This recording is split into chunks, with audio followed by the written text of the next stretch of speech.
자, 오늘은 요한계시록 1장 1절에서 3절까지 말씀 묵상하겠습니다. 계시록 1장 1절로 3절 말씀. 예수 그리스도의 계시라. 이는 하나님의 그에게 주사 반드시 속히 일어날 일들을 그 종들에게 보이시려고 그의 천사를 그 종 요한에게 보내어 알게 하신 것이라. 요한은 하나님의 말씀과 예수 그리스도의 증거 곧 자기가 본 것을 다 증언하였느니라. 이 예언의 말씀을 읽는 자와 듣는 자와 그 가운데 기록한 것을 지키는 자는 복이 있나니 때가 가까움이라. 아멘. 마지막 때를 향한 예수 그리스도의 계시. 듣는 자와 읽는 자가 지키는 자가 복이 있도다. 계시록은 책의 제목 자체가 사도 요한이 받은 예수 그리스도의 계시다라는 의미에서 예수 그리스도의 계시라고 분명히 말씀하십니다. 이 계시는 예수님의 재림과 마지막 심판에 일어날 일에 대해서 계시하여 기록하게 하신 말씀입니다. 예언의 말씀이죠. 마지막 남은 예언의 말씀입니다. 모든 성경에 말씀하신 하나님의 예언의 말씀이 성취되었던 것처럼 이 마지막 계시와 예언의 말씀도 반드시 성취될 것입니다.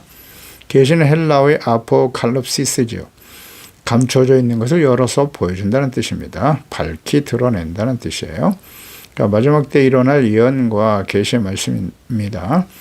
계시는 하나님의 뜻과 계획, 예언이죠. 하나님께서 드러내어 말씀하시고 가르쳐 주시지 않으면 아무도 알 수 없는 것입니다. 그러니까 성경 전체가 계시의 말씀입니다. 아담과 하와가 범죄한 이후에 태어난 모든 사람들은 그 누구도 영이신 하나님을 알 수가 없고 하나님께서 기록하신 모든 예언의 말씀, 성경, 계시의 말씀이죠. 결코 이해할 수 없습니다. 인간의 지식으로 접근해서 자기 나름대로 지식의 한계 안에서 해석해 보려고 하지만 하나님의 존재 자체를 인정하거나 믿을 수 없는 상태이기 때문에 인간이 가진 지식의 한계 안에서 자신의 주장을 말할 뿐입니다. 에베소 1장 17절이죠. 우리 주 예수 그리스도의 하나님 영광의 아버지께서 지혜와 계시의 영을 너에게 주사 하나님을 알게 하시고 하나님께서 아버지 하나님께서 계시의 영을 우리에게 보내주셔야만 하나님을 알 수 있습니다. 이거는 뭐 우리가 열심히 교리를 공부하고 스스로 노력하고 애써서 얻어지는 게 아니에요. 하나님께서 지혜와 계시의 영을 우리에게 주실 때 가능한 거죠. 하나님 아버지께서 성령을 보내주시지 않으면 그 누구도 영이신 하나님, 살아계신 하나님, 천지 만물을 창조하시고 섭리하시고 다스리시며 역사의 주인이신 하나님을 알 수 없습니다. 뭐 신앙의 연륜하고 상관없고요. 교회 안에서 직분, 목사, 재직이라고 해서 다 하나님 아는 게 아니에요. 그런 걸 잘 이해해야 됩니다. 목사들 중에도 성령으로 거듭나지 못하였다면 박사학위를 가지고 있어도 하나님을 모르는 사람들 많습니다. 하나님의 영으로 거듭나 구원받은 주님의 제자인 사도 요한이기 때문에 예수 그리스도의 말씀을 듣고 기록할 수 있었습니다.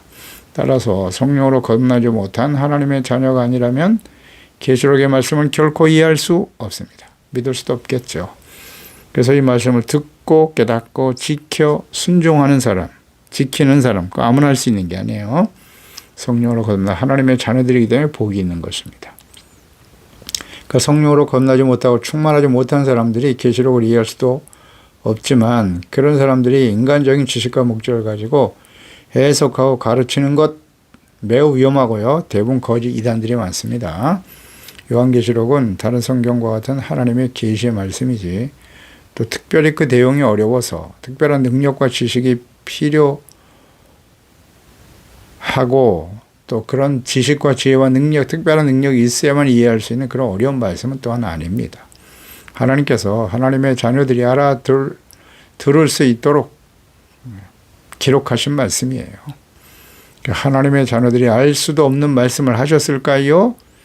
그러실 리가 없죠. 신명기 30장 11절 이하에 내가 오늘 너에게 명령한 이 명령은 내게 어려운 것도 아니고 먼 것도 아니다. 하늘에 있는 것이 아니니 내가 이르기를 누가 우리를 위하여 하늘에 올라가 그 명령을 우리에게로 가지고 와서 우리에게 들려 행하라 하랴 할 것이 아니요 이것이 바다 밖에 있는 것이 아니니 내가 이르기를 누가 우리를 위하여 바다를 건너가서 그의 명령을 우리에게로 가지고 와서 우리에게 들려 행하게 하려 할 것도 아니다. 오직 그 말씀이 내게 매우 가까워서 내 입에 있고 내 마음에 있은즉 내가 이를 행할 수 있느니라. 내 마음에 있다고 말씀하시죠. 그 하나님의 택함을 받은 하나님의 언약의 백성들, 성령으로 거듭난 하나님의 자녀들, 그 자녀들에게 성령께서 임하여 계시기 때문에 또 계시의 말씀은 결코 어려운 말씀이 아니라는 거죠. 어린아이들도 이해할 수 있습니다. 실천할 수 있는 말씀입니다. 그래서 하나님의 말씀, 성경이 믿을 수도 없고 이해할 수도 없고 실천할 수 없는 말씀이라고 생각하고 있지는 않습니까? 그렇다면 근본적인 질문을 해봐야 합니다. 나는 진정 성령으로 거듭난 하나님의 자녀인가? 아니면 그냥 기독교를 선택한 종교인인가? 계시록의 말씀은 해석과 신학적 논란의 대상이 아닙니다. 성령으로 거듭난 하나님의 자녀들이라면 누구든지 듣고 이해하고 순종할 수 있는 하나님의 계시의 말씀인 것입니다. 하나님이 그에게 주사 반드시 속히 일어날 일을 그 종들에게 보이시려고 그에게 주사, 그래서 그는 누구입니까? 예수 그리스도께서 주신 계시. 하나님께서는 예수 그리스도에게 계시를 주셨다는 거예요. 이것은 하나님께서 모든 계시의 근원이 되시고 성부 하나님은 모든 섭리의 계획자이시고 성자 예수 그리스도는 하나님의 말씀과 뜻, 예언과 계시의 말씀을 가르치시고 성취하시는 분이십니다. 따라서 예수 그리스도를 믿고 구원받지 못한 사람들은 결코 이해할 수도 없고 믿을 수도 없는 말씀인 것이죠. 이를 사도 요한에게 성령으로 거듭난 모든 시대의 하나님의 자녀들에게 주시는 말씀입니다. 반드시 속히 일어날 일들을 종들에게 보이시려고 그래서 반드시 하나님의 말씀은 반드시 이루어집니다. 다 이루어졌습니다. 반드시 성취하실 말씀인 것이죠. 또 속히 될 일이다. 그러니까 하나님의 계시가 미래에 성취될 약속이죠. 예언과 약속의 말씀이라는 것을 의미합니다. 속히 됩니다. 특히 속히라는 것을 계속 강조하고 계신데요. 계시록 2장 16절에도 그러므로 회개하라 그리하지 않으면 내가 네게 속히 가서 또 계시록 3장 11절에도 내가 속히 오리니 마지막 계시록 22장 7절에도 보라 내가 속히 오리니 예수님의 재림이 속히 이루어질 일이라고 말씀하십니다. 그러니까 요한계시록 전체 계시와 예언의 말씀들이 일관적으로 속히 이루어질 하나님의 계시와 뜻임을 분명히 말씀하시는데요. 이 속히라고 하는 이 의미는 예기치 못한 때 갑자기 성취되는 것을 의미하는 거예요. 그러니까 인간의 시간적 개념이 아니라 하나님의 측면에서의 시간적 개념이에요. 그래서 베드로 후서 3장 8절에 보면 사랑하는 자들아 주께는 하루가 천년 같고 천년이 하루 같다 하는 이 한 가지를 잊지 말라 그랬습니다. 사람들에게는 천년이 길어 보이지만 하나님의 입장에서 볼 때 천년은 하루 같다는 거죠. 하나님의 시간으로 우리는 이해해야 되는 것이에요. 하나님과 예수 그리스도 그 종들에게 보이시려고 그 천사를 종 요한에게 보내어 지시하신 것이다. 계시의 전달 경로를 잘 보여주네요. 하나님께서 예수 그리스도를 통해서 혹은 천사들을 통해서 그리스도의 종인 요한에게 전하게 하셨습니다. 오늘날은 천사들이 그 일을 하지 않죠. 보혜사 성령을 보내주심으로써 성부, 성자, 성령, 삼위일체 하나님께서 성령으로 거듭난 예수 그리스도를 믿고 따르는 모든 시대 하나님의 자녀들에게 자신이 받은 계시의 말씀을 전하게 하시려고 기록하게 하신 것입니다. 그래서 본 계시의 말씀은 하나님께서 구원하신 하나님의 자녀들에게 예수 그리스도를 통해서 주신 하나님의 말씀과 뜻이고 또 천사를 매개체로 사용하셔서 사도 요한이 듣고 기록하게 하셨습니다. 물론 성령께서 직접 깨우쳐 주십니다. 2절에 요한은 하나님의 말씀과 예수 그리스도의 증거고 자기가 본 것을 증언했다. 그러니까 요한은 예수 그리스도를 통해 주시는 계시고 하나님의 말씀과 예수 그리스도의 증거, 자기가 보고 들은 것을 다 증언하여 기록하게 하셨습니다. 계시록의 말씀은 하나님의 말씀이고 예수 그리스도께서 직접 말씀하신 것입니다. 다른 성경들과 같이요. 이는 성경에 기록하여 주신 하나님의 말씀과 또 말씀이 육신이 되어 찾아오신 예수 그리스도를 통해서 주신 하나님의 말씀에 근거한다는 사실입니다. 계시록의 말씀은 이미 모든 시대에 종들과 선지자들을 통해서 말씀하신 예언과 계시의 말씀에 근거한 것이므로 성경 말씀에 나타난 하나님의 뜻과 배치되지 않습니다. 다르지 않아요. 성경을 벗어난 특별한 계시가 아닙니다. 하나님의 말씀인 성경, 예수 그리스도의 가르침과 말씀을 기초로 이해하고 해석하는 것이 옳습니다. 성경 이외에 어떤 특별한 계시의 능력을 받은 사람들만이 해석하고 가르칠 수 있는 말씀이 아닙니다. 자신만이 특별한 계시를 받았다고 주장하고 가르치는 자들은 대부분 거짓 이단들입니다. 3절에 예언의 말씀을 읽는 자와 듣는 자, 기록한 것을 지키는 자가 복이 있다. 때가 가깝다라는 말씀 강조하시네요. 이 계시의 말씀 장차 속히 일어날 일이죠. 성경은 계시와 예언의 말씀입니다. 영이신 하나님의 형상대로 지음받은 생명으로 하나님과 교제하며 소통하며 살아갈 수 있었던 존재였던 아담과 하와가 하나님의 말씀과 약속을 깨고 선악을 알게 하는 나무 열매를 먹어 죄를 짓고 범죄하고 회개하지 않음으로써 말씀하신 대로 사망에 처하게 되었습니다. 이 사망의 개념은 육체적인 죽음과 영이 죽어서 영이신 하나님과의 관계가 단절되고 교제가 끊어졌다는 거예요. 이것도 사망입니다. 그 이후에 태어난 모든 사람들은 하나님을 알 수 없게 되었습니다. 지혜와 계시의 영을 보내주시지 않으면 하나님을 알 수 없습니다. 그래서 하나님께서 자신을 나타내 주실 때, 계시하여 주실 때만이 하나님을 알 수 있게 되었습니다. 그래서 노아 때에 하나님께서 사람 지은 것을 한탄하셨어요. 모든 사람들의 생각과 계획이 항상 악하고, 그래서 하나님께서 심판하실 뜻을 누구에게? 노아에게 말씀하셨어요. 하나님이 친히 말씀하심으로써 계시하신 겁니다. 패역한 시대의 사람들을 홍수로 쓸어버릴 것이고 너는 배를 만들어서 구원받을 수 있는 방법을 제시하신 것이죠. 계시와 예언은 하나님의 때에 역사적으로 성취되었습니다. 그 성경은 하나님은 어떤 분이신지, 그분의 뜻이 어떠하신지에 대한 계시와 예언과 성취의 기록인 것입니다. 아브라함에게 말씀하심으로 또 나타나시죠. 노아에게 말씀하셨고, 그 다음에 이제 노아의 10대 손, 셈의 10대 후손이니까 아브라함에게 말씀하심으로써 또 다시 나타나셨어요. 그에게 주신 약속의 말씀, 하나님의 뜻, 예언과 계시. 네, 그렇습니다.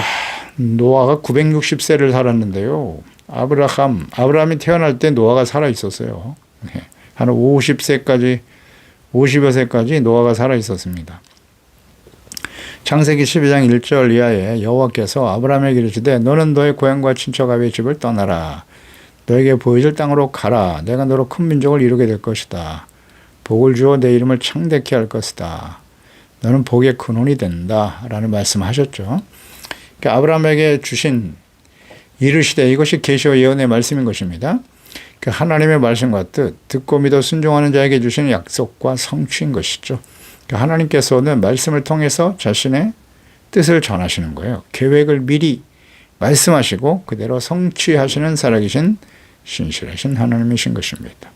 선지자들에게 미리 계시하시고 예언하신 대로 역사에 그대로 성취되었고 예수 그리스도를 사람의 몸으로 이 땅에 보내주셨습니다. 사실 계시의 완성은 예수 그리스도이시죠. 구약성경의 모든 말씀과 계시는 예수님을 보내주심으로써 성취된 것입니다.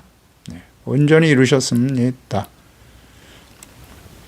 요한복음 5장 36절 이하에 말씀하죠. 내게는 요한의 증거보다 더 큰 증거가 있는데 아버지께서 내게 주사 이루게 하시는 역사, 곧 내가 하는 그 역사가 아버지께서 나를 보내신 것을 나를 위하여 증언한 것이다. 또한 나를 보내신 아버지께서 친히 나를 위하여 증언하셨나니라. 너희는 아무 때에도 그 음성을 듣지 못하였고 그 형상을 보지 못하였으며 그 말씀이 너희 속에 거하지 아니하니 이는 그가 보내신 이를 믿지 아니함이다. 너희가 성경에서 영생을 얻는 줄 생각하고 성경을 연구하거니와 이 성경이 곧 내게 대하여 증언하는 것이라고 분명히 말씀하셨죠. 성경은 예수 그리스도의 구원에 대해서 증거하고 있는 것입니다. 그래서 읽는 자와 듣는 자, 기록한 것을 지키는 자가 복이 있다. 계시와 예언의 말씀을 읽고 듣고 지키는 사람들, 그 중간에 믿음이 필요하겠죠. 듣는다고 하는 것은 믿음을 요구하시는 거예요. 듣고 믿어 순종하는, 하나님을 경외하는 태도죠. 그러니까 하나님의 말씀을 듣고 지켜 행할 수 있는 사람들이 누구다? 하나님의 자녀들이죠. 경건한 사람들입니다. 하나님의 자녀들만이 하나님을 알고 하나님과 교제하고 주님의 음성을 들은 사람들은 순종할 수 있어요. 그렇죠? 그러니까 하나님의 말씀과 성령으로 건너서 성경에 태초에 하나님의 천지를 창조하시니라. 천지 만물을 창조하신 하나님을 만나야 돼요. 인격적으로. 그 하나님을 만나고 하나님을 아는 사람은 또 성경 말씀 속에서 그 하나님의 음성이죠. 하나님의 말씀이니까요. 그 음성을 들을 수 있는 사람만이 하나님 앞에 그 말씀을 순종할 수 있다. 맞습니다.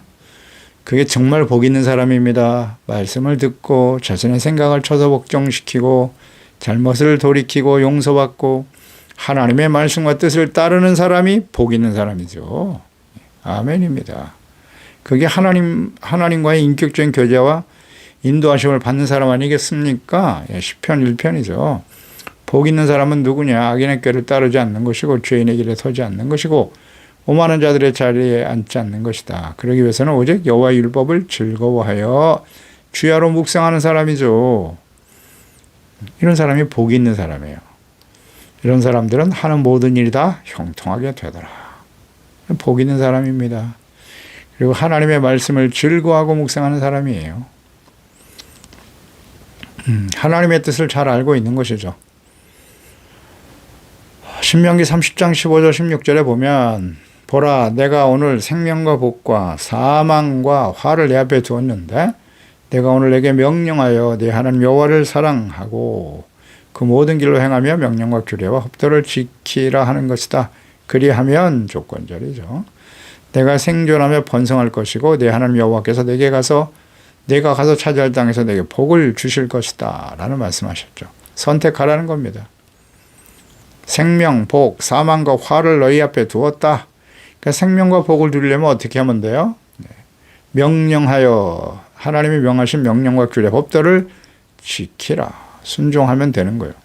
그러면 하나님께서 율법과 명령을 주셨는데요. 율법의 말씀들. 우리가 지키지 못할 말씀을 주셨나요? 아니요. 하나님을 사랑하면 할 수 있어요. 그래서 지켜 순종하지 못할 걸 또한 하나님이 아셔서 성전을 우리에게 짓게 하신 것이고 제사법을 주신 거 아니겠습니까? 말씀 앞에 순종하지 못한 우리의 죄를 깨닫고 회개하고 용서받고 회복될 수 있는 길도 열어놓으셨어요. 그러니까 평소에 하나님을 알고 그분을 사랑하여 말씀을 묵상하고 지켜 순종하는 사람이 복이 있는 사람입니다. 그러니까 요한 계시록의 말씀만을 강조하고 자신만이 특별한 계시와 능력을 받은 자라서 가르치는 계시록만을 자의적으로 해석해서 사람들을 미혹하죠. 그리고 가르침을 듣고 배우고 실천하는 사람이 복이 있는 자다. 그런 사람들이 새하늘과 새 땅에 들어갈 것이다. 대표적인 신천지 이단 같은 경우죠. 계시록 7장과 11장에 인침을 받은 자의 수를 들으니 이스라엘 자손의 각 지파 중에서 인침을 받은 자들이 14만 4천 명이다. 이걸 아주 자의적으로 해석하죠. 사람들을 미혹해요. 우리를 믿고 따르는 사람들만이 14만 4천 명 안에 들어갈 수 있다. 거짓이죠. 하나님의 율법과 말씀과 예수 그리스도의 가르침, 말씀을 즐거워하고 주야로 묵상하고 읽고 듣고 성령님의 인도하심을 따라 순종함으로써 그럼 어떤 열매가 나타날까요? 당연히 성령의 열매가 나타나겠죠. 빛의 열매, 착함, 의로움, 진실함, 사랑, 희락, 화평, 오래 참음, 자비, 양선, 충성, 온유, 절제 열매가 나타나겠죠. 이를 통해서 하나님께 영광을 돌리는 사람들이 계시록의 말씀을 듣고 깨닫고 순종하는 복 있는 사람들인 것입니다. 또 복 있는 사람 하면 팔복이죠. 심령이 가난한 겸손한 사람들 아니겠어요. 애통하고 온유한 자가 복이 있는 것이고 긍휼히 여기고 의에 줄이고 목마른 자가 되는 거예요. 마음이 청결한 사람, 화평케 하며 의를 위해 박해를 받는 사람이 복 있는 사람이죠. 이런 사람들은 하나님이 주신 이 진리의 말씀, 계시의 말씀을 온전히 순종할 수 있다. 그러니까 그러니까 이런 사람들이 말씀을 듣고 이해하고 순종하는 복 있는 사람이 되는 것입니다.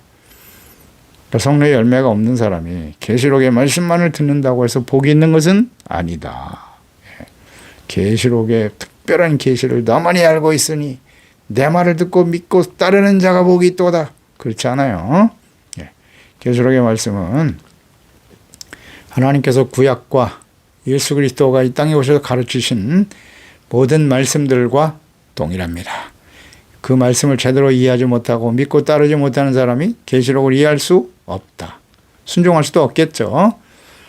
특별한 사람들만이 듣고 지켜 순종할 수 있는 건 아니에요. 성령으로 거듭난 하나님의 자녀들이라고 한다면 성경 말씀을 진리로 믿고 하나님의 음성으로 듣고 믿음으로 순종하는 사람들은 역시 계시록의 말씀도 듣고 이해하고 깨달아 순종함에 따르는 복 있는 사람이 될 수 있는 것입니다. 기도하겠습니다. 하나님 아버지, 오늘도 주의 말씀을 묵상합니다. 특별히 마지막 때 예수 그리스도의 재림과 마지막 심판이 임박한 시대에 대한 계시와 예언의 말씀을 기록하게 하신 요한계시록 말씀을 묵상하게 되었습니다. 예수님께서 주신 계시의 말씀, 그것도 교회들을 향해서, 이방인들이 아니에요. 교회와 하나님의 자녀들에게 주신 계시의 말씀입니다. 이런 요한계시록은 성경 전체가 계시의 말씀인 것이죠. 요한계시록 또 성경, 이건 성령으로 거듭난 하나님의 자녀들에게 주시는 말씀입니다. 불신자들은 아무리 들어봐야 이해가 안 돼요. 오늘날 우리가 예수 그리스도를 믿고 구원받아 성령으로 거듭난 하나님의 자녀들이 되게 하신 것을 감사드리옵나이다. 성령님의 조명하심과 감동하심과 깨닫게 하심을 통해서 장차 마지막 때에 일어날 재림과 마지막 시대의 심판이죠. 심판의 내용을 우리가 계시의 말씀을 잘 이해하고 깨닫고 지켜 순종함으로써 하나님의 영원한 주님의 나라에 참여할 수 있는 복 있는 사람들이 되게 하시옵소서. 의의 멸류관, 생명의 멸류관을 주님 앞에 받아가지는 우리 모두가 되게 하시고 예수님 오시는 날 칭찬과 영광과 존귀를 얻는 거룩함으로 깨어 준비되어 주님을 맞이하는 복된 하나님의 자녀들이 다 되게 하여 주시옵소서. 예수님의 이름으로 기도드리옵나이다. 아멘.